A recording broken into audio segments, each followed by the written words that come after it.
you have to do so many calculations in this game in your head as to where the car is pointing, what speed it's going, what inputs you have to do, all while being on the outside of it.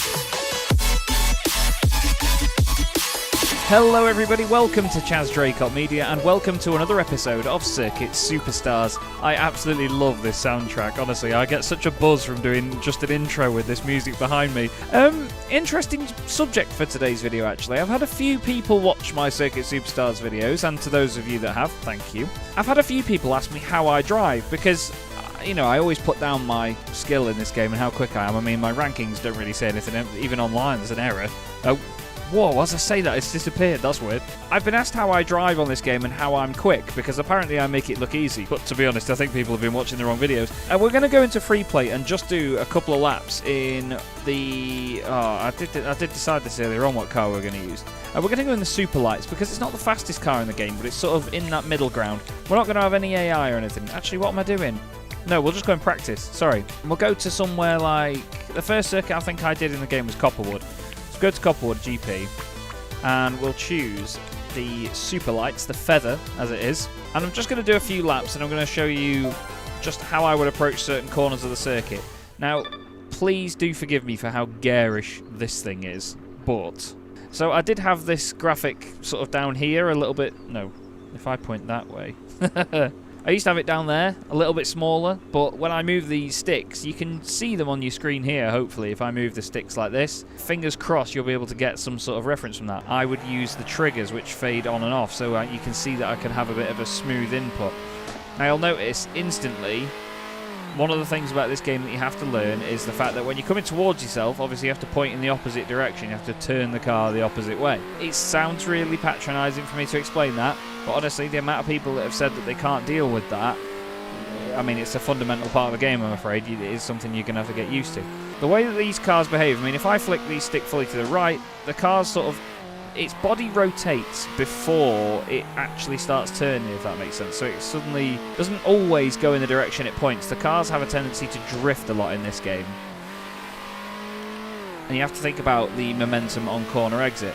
A lot of the time you are either full on the brakes or full on the throttle, unless it's a car that has quite a lot of power. So usually you will fade onto the throttle as I crash into a wall. You'll see if you look at the right trigger now, we'll come out of the corner and we'll just fade onto the throttle. You'll see me do that over a couple of corners of a lap around Copperwood. When it comes to the brakes, it's usually just a tap of the brakes to throw it in. But the main thing for me is on the stick itself. You'll see I'm doing a lot of left, right, until it comes to really turning it into a corner. It's all tiny adjustments for me because of the way that the car moves, because it sort of doesn't always go in the direction it's pointing in. I'll tend to just give it a notch here and there, just to sort of ease it in, because it's a lot more difficult to gradually put lock on. I'll show you what I mean. So if we go into turn 1, if I smoothly apply lock, it's so hard to get it right and do it at the right time. So I find just a flick or a couple of flicks increasing in frequency. So you'll sort of go flick, flick, flick, flick, flick, flick, and then just, turn right or left as hard as you can when you get to the apex of a corner, and then control your throttle on the exit. You've got to turn in early everywhere. That's a key as well. Turn in absolutely early, absolutely everywhere. And just mini adjustments, flicking left and right. I'll actually bring my hands up to the screen as well so you can see. So when I'm actually going into a corner, you'll see it's just this. Sometimes I'm holding my thumb across the stick and like holding on it, like this, like actually on top of the stick. Other times I'm hitting it and going past it. It just depends on the frequency that you want with those flicks. I mean, I'm hitting the walls, I'm not doing a great job. But I think I'm trying too hard to sort of show off my inputs at this point. I'll just do a lap now and see what you think. Just see if there's anything you can pick up on that I'm doing here that you could use. I'm by no means the fastest driver in the world on this game. I'm by no means the best, or the best person to learn from. But at the end of the day, I make content on it, and people have asked me, can I do a video showing how I drive and a bit more detail on the inputs? And here we are. So hopefully it helps somebody. It's not going to help anyone if I actually have a moment like that. One thing that you have to prepare for with the cars is them stepping out or hitting a curb like that. It's going to suddenly dig in on the exit and you're going to lose momentum. It is all about being as smooth as possible, like it will be in any racing game, but even more so in this because, as I've explained before, You are watching the racing while taking part in it. It's really, really odd, admittedly. I'm sure some of you in the past, I don't know what happened to my accent there, I'm sure some of you in the past would have been on R-Factor or something, or a game where you can change to an external camera and sort of try to drive from outside the car as such. I think we've all done it. But honestly, just flicking the stick when you need to and then holding it down as hard as possible when you're at the sort of the main section of a corner, like at a hairpin like that, just holding it down all the way to the right. There's people that play this on keyboard as well. Yeah, got in the wall there. There's people that play this on keyboard, so that proves to you that, you know, the whole method of full lock instantly is what works. I mean, you can do it on arrows as well. I can do it now. I've never done this before though, so please do forgive me. Good God. But you get tiny little, I mean, obviously inputs aren't on screen right now. I'm sort of going tap, tap, tap, tap, tap, tap, tap, tap, tap, tap, tap, tap, and it's very difficult. So back to a controller. I feel you can be smoother on a controller if you're used to it. I know Nico Minardi uses a keyboard, but he's an absolute alien. He's also a wonderful human being as well. He's a lovely bloke. I'm not really sure what else to explain other than those simple inputs. But what I ought to do is go into a race. I'll keep this controller up on the side of the screen over here so you can see it in more detail while I'm doing a big race, yeah? Such a banger. Every single song. It's all on Spotify as well, actually. Do go check it out. It's a fantastic, fantastic playlist. Let's go to free play then. We'll drive the same car. We'll go in super lights and we'll do 5 laps of Copperwood, and we'll start near the back of the grid. We'll put it on the master difficulty. We don't want caravans on. It's a good thing I've checked that. We'll have everything on 100% just as is. Back to Copperwood. And in the same car. Again, just how pretty is this game, man? Christ. Please put us at the back of the grid. Oh, it's put us 5th, hasn't it? Okay. Well, what I'll do is I'll drop to the back of the pack and we'll fight through and see whether we can make it work from there. I'm not going to do too much sort of patronising mansplaining, as they call it.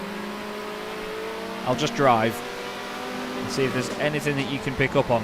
One thing that I will explain is that obviously I'm backing out early here, as you would do in a race on iRacing or Assetto Corsa, trying not to make contact with the cars in front. You have to get used to the fact of how heavy these cars are as well when they lean on each other. And you don't obviously have to put as much input in. Again, still having to be smooth on the throttle even in cars like this, because when they're on such a short wheelbase, you can easily rotate them if you just plant your right finger.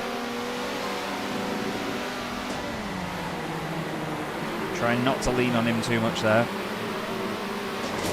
Oh, heck. One thing that there is in this game is when you do flick, I mean the reason that flicking works is because the car carries a lot of momentum in the direction you were just steering. It's not full lock on and off, so the wheels actually have a bit of progression to how much steering they do. You can sort of see it happening when I'm flicking like this. Master difficulty is the second highest difficulty, I think. I think it goes Master then Superstar. But again, it's all about being smooth. Throw the car around, go in free play or practice or whatever, and get used to how the car handles at its best. One of the main things about being good in this game is that you're versatile with the cars and the selections that you get given. Because when you're online especially, you all vote on the different races you can do. So you could go from racing in NASCARs 1 minute to trucks and then into these the next. So it's worth learning every car. Even if you see a car and you think, oh, I'm not too interested in that one, I'd always recommend it. See, I overdid it there. You've got to treat it like there's a delay to the inputs, because technically there is. You know, you turn and then the car rotates its body and then pushes itself in the direction that you wanted it to turn. Being smooth over curbs is important, because if you hook the wheel on the inside of the curb, it will throw you in the air, look. Like that. And if you're turning, it'll slide, lose momentum, and that is nightmare fuel. I stayed on half throttle there just to see what it'd do and obviously show you what it'd do. Sometimes it's great, but if you're not on the throttle quickly enough, or you're on the throttle too quickly, you won't get the desired effect on corner exit. This is only going to be a very short video on this though, but I just wanted to obviously show you how I drive, how I set times, and how I race the AI as well.